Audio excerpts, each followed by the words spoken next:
여러분, 한 주간 평안하셨습니까? 평안하셨습니까? 그러면 가까운 사람과, 지금 나랑 제일 가까운 사람과 한번 인사 나누시길 바랍니다. 한 주간 평안하셨습니까? 네, 한 주간 평안하셨습니까? 굉장히 더웠는데, 뭐 가족이어도 상관없습니다. 네, 오히려 가족이 더 인사 안 할 때가 많아요. 네, 평안하셨습니까? 우리가 교회에 오면 하는 흔한 거짓말 중에 하나가 바로 이겁니다. 네, 평안하셨습니까? 한 주간 평안하셨습니까? 하면은 내가 평안했나 안 했나를 생각해 보지 않고 뭐라고 얘기해요? 평안했습니다. 네, 생각하지도 않고 입이 벌써 나오고 있어요. 거의 반사적으로 대답을 합니다. 네, 한 주간 평안했습니다. 그리고 바로 붙죠. 한 주간 평안하셨나요? 네, 저도 평안했습니다. 그래서 늘 평안합니다. 늘 평안해요. 사실은 평안하지 않을 수도 있는데 분명 상황을 볼 때 평안할 수 없었을 텐데 사업이 잘 안 되는 것도 있고 몸이 아프기도 하고 가족 안에 관계에 문제가 있고 여러 걱정 때문에 잠을 이루지 못할 때도 있었는데 그리고 요즘은 열대야라고 하죠. 밤에 잘 때 굉장히 덥더라고요. 찝찝하잖아요. 제대로 잠도 못 잤을 수도 있는데 그래도 일단은 평안했다고 합니다. 상대방도 묻는 사람도 월요일부터 토요일까지 일거수일투족 무슨 일이 있었는지를 물어본 게 아니기 때문입니다. 이런 인사는 그저 따뜻하고 좋은 인사로 끝나면 됩니다. 그냥 그런 인사입니다. 그러나 우리 신앙생활까지 이런 순한 거짓말로 채워지면 문제가 생깁니다. 마음은 무너지고 있는데 괜찮은 척합니다. 상처를 입었는데 믿음으로 이겨낸다고 하면서 덮어버립니다. 또는 도움이 필요하지만 다른 사람에게 짐이 될까봐 그저 혼자 견뎌내고 있습니다. 특히 교회 안에서 받은 상처는 말하기가 더 어렵습니다. 교회는 사랑을 말하는 곳입니다. 교회는 은혜와 용서 그리고 화해를 가르치고 또 실천하는 천국의 모형과도 같은 곳입니다. 그런데 바로 이 교회에서 상처를 입으면 혼란스럽습니다. 목회자나 리더의 말과 행동의 상처를 받기도 합니다. 교인끼리 서로 상처도 줄 수 있고요. 또 교인들의 비난과 공격으로 목회자와 리더들이 깊이 아파하기도 합니다. 스캇 맥나이트와 상담 전문가 에이드리엔 깁스는요, 우리는 왜 교회에서 상처받는가? 라는 책을 썼거든요. 그 책의 시작을 매우 솔직하게 합니다. 그 시작은 이렇습니다. 교회와 기독교 단체가 항상 안전한 곳은 아니다. 교회와 기독교 단체가 항상 안전한 곳은 아니다. 사람은 사람에게 상처받습니다. 또 상처를 주기도 합니다. 일부러 상처를 줄 때도 있고 좋은 의도였겠지만 결과적으로 상처가 되는 경우도 있습니다. 여기서 누가 더 나쁜 사람인지를 가려내는 것은 중요하지 않습니다. 목회자와 교인 그리고 리더들과 공동체가 어떻게 서로를 보호하며 교회를 다시 그 사람에게서 상처받은 사람에게서 안전한 곳으로 나아갈지를 생각해 봐야 합니다. 오늘 한 가지 질문을 드리며 말씀을 전하려고 합니다. 우리 교회는 아픈 사람이 아프다고 말해도 괜찮은 곳입니까? 가장 작은 단위의 교회인 우리의 가정은 아픈 사람이 아프다고 말해도 괜찮은 자리입니까? 우리의 회사, 사업장, 학교는 어떻습니까? 먼저 상처받은 사도 바울의 고백을 함께 보도록 하겠습니다. 오늘 읽었던 본문입니다. 8절과 9절, 우리 두 절을 함께 읽어보겠습니다. 형제들아, 우리가 아시아에서 당한 환난을 너희가 모르기를 원하지 아니하노니 힘에 겹도록 심한 고난을 당하여 살 소망까지 끊어지고 우리는 우리 자신이 사형 선고를 받은 줄 알았으니 이는 우리로 자기를 의지하지 말고 오직 죽은 자를 다시 살리시는 아멘. 바울은 자신의 상태를 숨기지 않았습니다. 힘에 겹도록 심한 고난을 당했다. 나는 살 소망까지 끊어졌다. 나 사형 선고를 받았어. 이것은 믿음이 없는 사람의 고백이 아닙니다. 수많은 교회를 세우고 또 복음을 위해 생명을 걸었던 사도 바울의 고백입니다. 우리는 바울을 강철 같은 사람으로 생각합니다. 어떤 일을 당해도 흔들리지 않고 눈물도 흘리지 않는, 그래서 늘 담대한 사람으로 생각합니다. 그러나 고린도후서를 자세히 읽어보면 조금 다른 바울의 모습을 볼 수 있습니다. 지친 바울입니다. 오해와 비난으로 괴로워하는 바울입니다. 자신이 사랑했던 교회와의 관계 때문에 깊이 아파하는 바울을 볼 수 있습니다.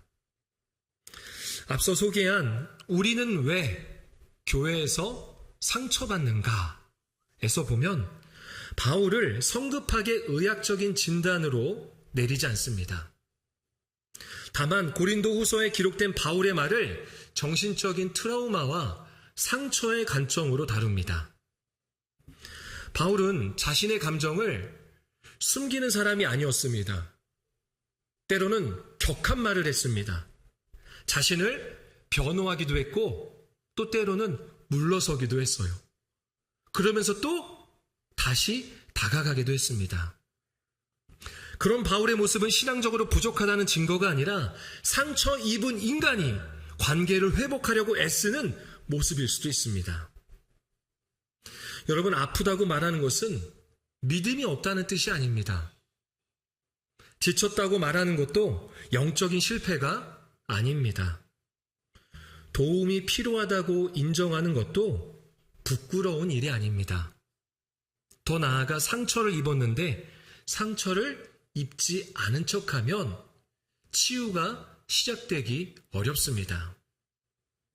네덜란드 출신 정신과 의사 베셀 반 데어 콜크는요, 몸은 기억한다 라는 책에서 이러한 설명을 합니다. 트라우마는, 다시 말해서 상처죠. 상처는 단지 과거에 일어난 사건이 아니라 그 일이 지나간 뒤에도 정신과 뇌와 몸에 남아 영향을 미치는 흔적이다.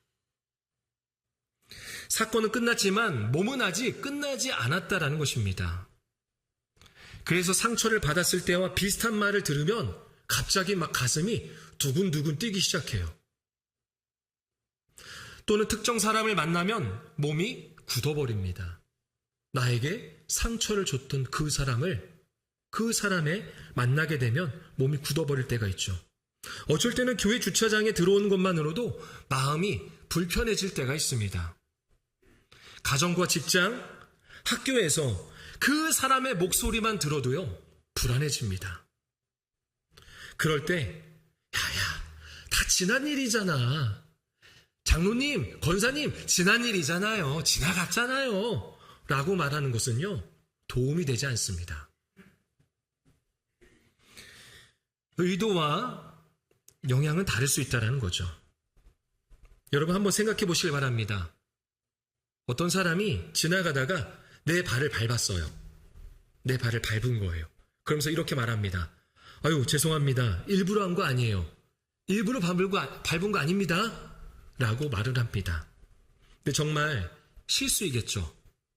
그러나 일부러 밟지 않았다고 해서 밟힌 내 발이 안 아픈 건 아니라는 거예요.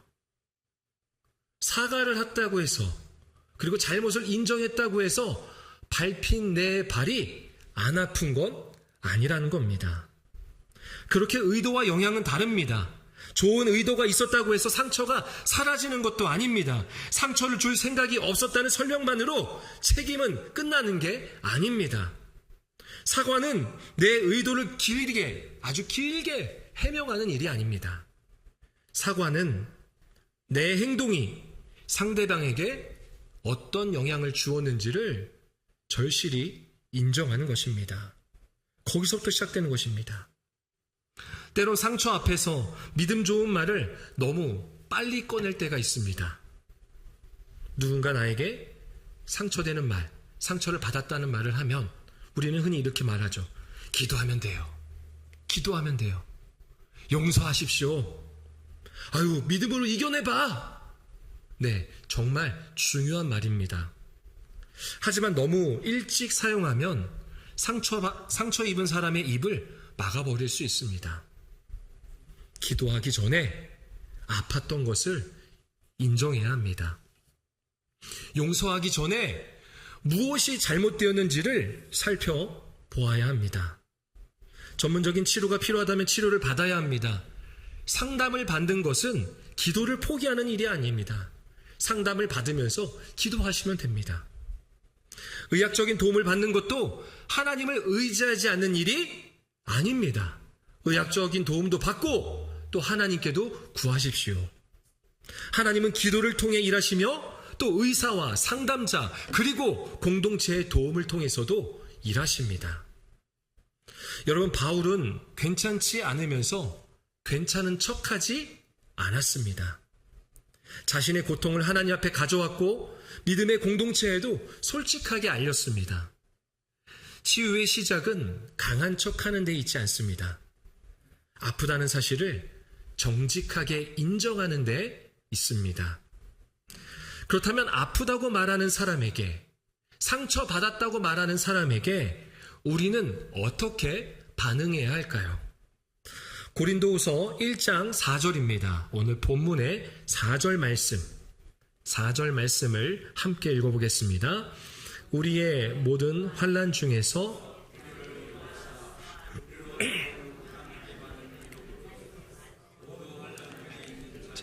능히 위로하게 하시고. 아멘. 하나님께서는 우리의 환난 중에서 우리를 위로하십니다. 그리고 하나님께 받은 위로로 다른 사람을 위로하게 하십니다. 하나님이 나를 위로해 주시고 우리는 하나님이 받은 위로로 또 다른 누군가를 위로하는 것입니다. 그렇다면 위로는 무엇일까요? 위로. 여러분, 위로 받아보신 적 있잖아요. 또 누군가를 위로해 보셨잖아요. 위로는 상대방의 문제를 빠르게 해결하는 능력이 아닙니다. 상대방의 문제와 상처에 대해서 정답을 많이 아는 것도 아닙니다. 위로는 먼저 그 사람의 이야기를 들어주는 것입니다. 그런데 듣는 일이 생각보다 쉬워요? 어려워요? 어려워요. 내가 말하는 것보다 상대방의 이야기를 듣는 것은 어렵습니다. 왜냐하면 우리는 누군가의 고민, 누군가의 상처를 들으면 매우 빠르게 전문가가 되기 때문입니다. 몸이 아프다고 하면 TV 건강 프로그램이나 건강 관련 세미나 또는 SNS에서 보고 들은 정보를 가지고 내가 의사가 됩니다. 의사가 돼요. 부부 문제를 이야기하면 부부 상담 전문가가 되기도 합니다. 직장 문제를 말하면요, 노무사가 됩니다. 신앙에 대한 고민을 말하면 신학자가 되기도 합니다. 한 사람이 고민을 꺼냈을 뿐인데 듣고 있던 사람 안에서 순식간에 여러 가지 전문직이 나옵니다. 상대방은 아직 설명을 끝내지도 않았는데 해결책은 이미 두세 가지 나와 있습니다. 우리는 상대방의 말을 들으면서도 머릿속으로는 다음 말을 꺼낼 준비를 하고 있습니다. 상대방이 잠시 쉼표를 찍는 순간 내가 마침표를 찍으려고 하는 거죠. 그러다 보면 대화가 이상하게 끝이 납니다. 분명 상대방의 고민, 상대방의 상처, 상대방의 고통으로 시작을 했는데 마지막에는 내 경험담으로 마무리가 되는 거예요. 위로는 내가 가진 답을 빨리 알려주는 일이 아닙니다. 그 사람의 이야기가 내 이야기가 되도록 그렇게 바꾸는 게 아니라 끝까지 들어주는 것입니다. 우리는 왜 교회에서 상처받는가에서 보면 이러한 설명이 나오고 있습니다. 상처받은 사람의 현재 행동만 보지 말고 그 사람에게 어떤 일이 있었는지, 어떤 기억과 두려움을 가지고 있는지 들어야 한다. 들어줘야 되는 거예요. 그래서 트라우마를 이해하는 교회가 되려면 머리로 이해하는 데서 끝나지 않고 귀로 그들의 경험을 공감해 줄 수 있어야 합니다. 여러분, 경청은 가만히 앉아 있기만 하는 소극적인 행동이 아닙니다. 내 판단을 잠시 멈추고 말을 끊지 않는 일입니다. 말하는 사람이 감정 표현을 너무 과장해서, 다시 말해서 너무 오버하는 거 아니야? 너무 호들갑 아니야? 그렇게 생각하는 게 아닙니다. 과장한다고 생각하는 게 아닌 거예요. 여러분들이 잘 아는 구약의 인물 중에 욥이 있습니다. 욥이 엄청난 고난을 당하죠. 욥이 자녀를 잃었습니다. 자녀를 다 잃었어요. 재산도 잃었습니다. 거기다 건강까지 잃었습니다. 다시 말해서 다 잃어버린 거예요. 그때 친구들이 찾아왔습니다. 친구들이 일주일 동안 아무 말도 하지 않고 욥의 곁에 앉아 있어 주었습니다. 그때까지는 참 좋은 친구들이었습니다. 문제는 입을 열면서 시작되었습니다. 친구들은 욥이 왜 이런 고통을 당했는지 설명하기 시작합니다.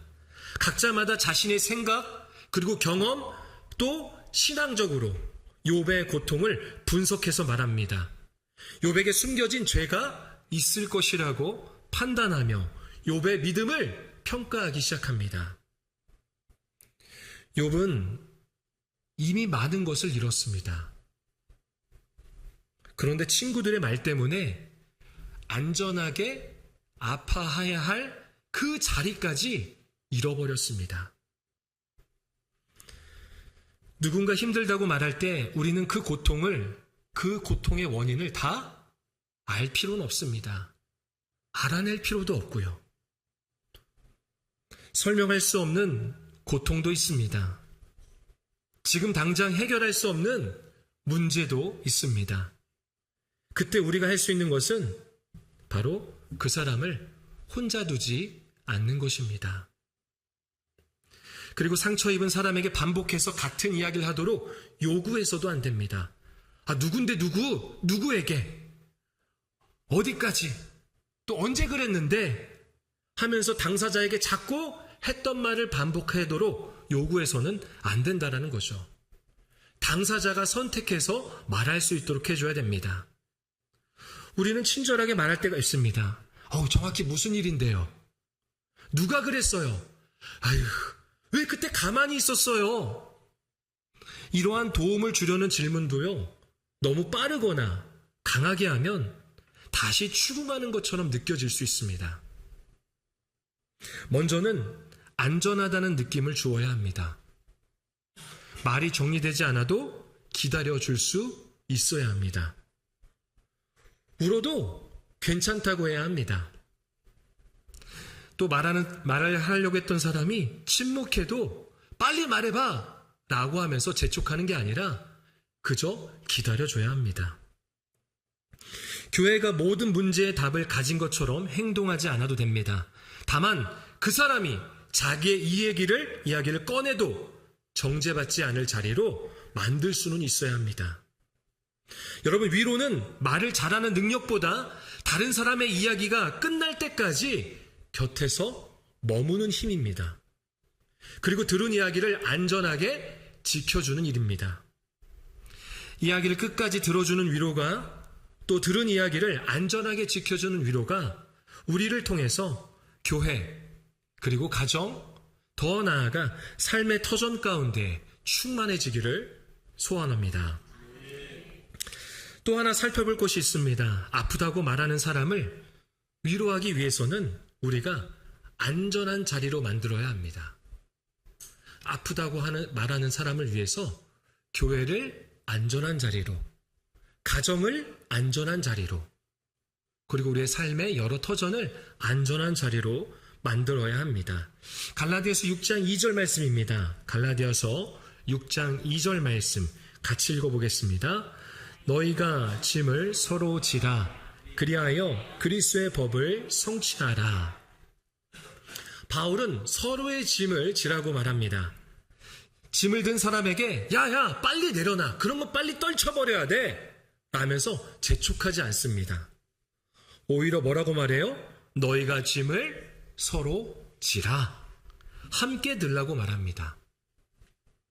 지난주 교회 식당에 있던 식탁과 의자를 모두 밖으로 꺼내 놓았습니다. 그런데 무거운 식탁과 의자를 나르고 있는데 어떤 사람이 이런 말을 한다면 어떨까 한번 생각을 해보시길 바랍니다. 막 무거운 식탁과 의자를 나르고 있습니다. 근데 옆에 와서 이렇게 말하는 겁니다. 어휴, 힘내세요. 제가 기도하겠습니다. 참 고마운 말이죠. 하지만 힘내세요. 기도하겠습니다. 그 말을 듣는다고 해서 들고 있던 식탁과 의자의 무게가 가벼워지는 것은 아닙니다. 여전히 무겁습니다. 때로는 기도한다는 말과 함께 짐도 같이 들어주어야 합니다. 교회는 모든 고통을 없앨 수는 없습니다. 하지만 고통을 혼자 감당하게 두지 않을 수는 있습니다. 그렇게 안전한 자리로 만드는 것이죠. 그렇다면 우리가 교회와 가정 그리고 회사와 학교를 안전한 자리로 만들기 위해서는 구체적으로 무엇을 해야 할까요? 첫 번째로는 맡겨진 이야기를 지켜야 합니다. 나에게 들려준 그 이야기를 지킬 수 있어야 합니다. 교회 안에서는 가끔 새벽 배송, 로켓 배송, 스타 배송, 뭔지 아시나요? 굉장히 빠른 배송 서비스를 말합니다. 오늘 주문하면 오늘 오거나 내일 오는 굉장히 빠른 배송 서비스입니다. 근데 교회 안에서는 가끔 이 빠른 배송 서비스보다 더 빠르게 전달되는 것이 있습니다. 바로 기도 제목입니다. 기도 제목. 어떤 한 사람에게 조심스럽게 이야기를 했는데 얼마 지나지 않아서 말하지도 않은 사람에게서 연락이 옵니다. 또는 지나가다가 만났을 때 이렇게 말합니다. 권사님, 제가 다 들었어요. 제가 다 들었어요. 기도하고 있습니다. 힘내세요. 장로님, 힘드셨겠네요. 제가 기도하고 있습니다. 기도하고 있으니까 염려 내려놓으세요. 기도해준다고 하니 감사는 한데 한편으로는 놀랍습니다. 내가 언제 이 사람에게 얘기했지? 이분한테 말한 적이 없는데. 물론 공감하고 기도하려는 좋은 마음에서 전했을 수 있습니다. 그러나 당사자의 허락이 없이 옮겨진 이야기는 기도 제목이 아니라 소문이 될 수도 있습니다. 안전한 공동체는 다른 사람의 사정을 많이 아는 공동체가 아닙니다. 맡겨진 이야기를 안전하게 지켜주는 공동체입니다. 여러분, 누군가가 사적인 정보를 나눈다는 것은 상대방을 믿고 위험을 감수하는 행위입니다. 누군가가 나에게 자신의 상처, 아픔, 그 트라우마를 얘기했을 때는 나를 믿고 또 나에게 그 위험을 감수하면서 말하는 행위라는 것이죠. 정보가 함부로 새어나가지 않을 때 비로소 신뢰가 지켜지고 또 상처로 사람을 믿지 못하게 된 이가 다시 이러한 관계를 통해서 시작할 힘을 얻게 됩니다. 내가 다른 사람과 더 관계를 맺을 수 있구나. 이 상처 극복해낼 수 있구나 라는 것을 얻게 된다는 거죠. 두 번째로 안전한 자리를 만들려면 건강한 경계를 존중해야 합니다. 건강한 경계를 존중해야 합니다. 사랑한다고 해서 모든 것을 요구할 수 있는 것은 아닙니다. 교회의 일이라면서 개인의 시간과 가정생활을 무제한으로 요구해서도 안 됩니다. 용서는 잘못을 없던 일로 만드는 것이 아닙니다. 화해는 이전에 위험했던 또 다시 싸우려고 하는 그러한 관계로 즉시 바로 돌아가는 게 아닙니다. 필요하다면 용서하고 또 화해를 하면서도 필요하다면 거리를 두어야 합니다. 그런 의미에서 경계는 사랑의 반대 개념이 아닙니다. 사랑이 파괴되지 않도록 지켜주는 울타리가 되는 거죠. 경계가 없으면 안전하지 못하고 건강하지 못한 관계가 형성됩니다. 그래서 아무리 가깝다는 가정에서도 또 부부 사이에도요, 건강한 경계가 있어야 합니다. 세 번째로 안전한 자리를 만들려면 혼자 감당하게 해서는 안 됩니다. 혼자 감당하게 해서는 안 됩니다. 목회자 한 사람이 모든 상담과 갈등과 그리고 돌봄을 떠안아서도 안 됩니다. 몇몇 봉사자에게 어려운 사람을 계속 맡기면서 견디라고 해서도 안 됩니다. 때로는 전문 상담자와 의료기관이 필요할 수 있습니다. 그리고 가족, 소그룹, 믿을 만한 동역자가 함께 연결되어야 합니다. 도움을 전문기관에 연결하는 것은 책임을 회피하는 일이 아닙니다. 오히려 더 적절한 도움을 받을 수 있도록 책임있게 돌보는 일인 것입니다. 여러분, 교회는 병원이 아닙니다. 만병통치, 그런 병원이 아닙니다. 그러나 아픈 사람이 병원에 갈 수 있도록 손을 잡아줄 수는 있습니다. 교회는 모든 상처를 치료하는 전문가 집단이 아닙니다. 그러나 상처 입은 사람이 더 이상 다치지 않도록 보호하고 회복의 길을 혼자 걷지 않게 할 수는 있습니다. 이것이 바로 짐을 서로 지라, 서로의 짐을 지는 일입니다. 그렇게 안전한 자리를 만드는 것입니다. 안전한 교회, 안전한 가정, 안전한 직장과 학교로 만들 수 있는 것이죠. 말씀을 맺겠습니다. 설교 시작에 드렸던 질문입니다. 우리 교회는 아픈 사람이 아프다고 말해도 괜찮은 곳입니까? 그 질문의 답은 건물이나 프로그램에만 있지 않습니다. 우리의 입과 귀와 그리고 태도에 있습니다. 아픈 사람을 가볍게 여기지 않는 것입니다. 해결하려 하기 전에 먼저 이야기를 들어주는 것입니다. 그리고 맡겨진 이야기를 지키고 건강한 경계를 존중하는 것입니다. 그때 교회는 상처가 전혀 없는 사람들의 모임이 되는 것이 아니라 상처 입은 사람이 혼자가 아니라고 느끼는 곳이 될 수 있습니다. 그렇다면 오늘 우리 자신에게 이제 이렇게 물어봤으면 합니다. 내 곁에서 아프다고 말할 사람은 누구이며 나는 그에게 안전한 사람이 되어주고 있습니까? 우리 교회는 안전한 곳입니까? 그리고 우리의 가정은 아프다고 말하는 사람에게 안전한 장소가 되고 있습니까?